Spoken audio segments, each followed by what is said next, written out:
الحمد لله رب العالمين الرحمن الرحيم ملك يوم الدين إياك نعبد وإياك نستعين اهدنا الصراط المستقيم صراط الذين أنعمت عليهم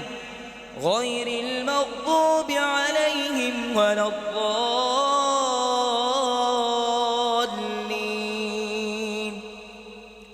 لا أقسم بيوم القيامة ولا أقسم بالنفس اللوامة أيحسب الإنسان أن لن نجمع عظامه بلى قادرين على أن نسوي بنانه بل يريد الإنسان ليفجر أمامه يسأل أيان يوم القيامة فإذا برق البصر وخسف القمر وجمع الشمس والقمر يقول الإنسان يومئذ أين المفر كلا لا وزر إلى ربك يومئذ المستقر ينبأ الإنسان يومئذ أين المفر ينبأ الإنسان يومئذ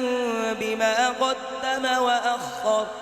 بل الإنسان على نفسه بصيرة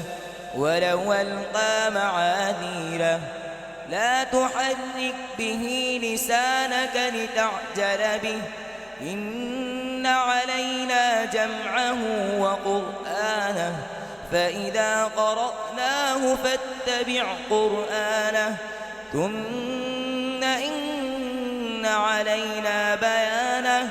كلا بل تحبون العاجلة وتذرون الآخرة وجوه يومئذ ناظرة إلى ربها ناظرة.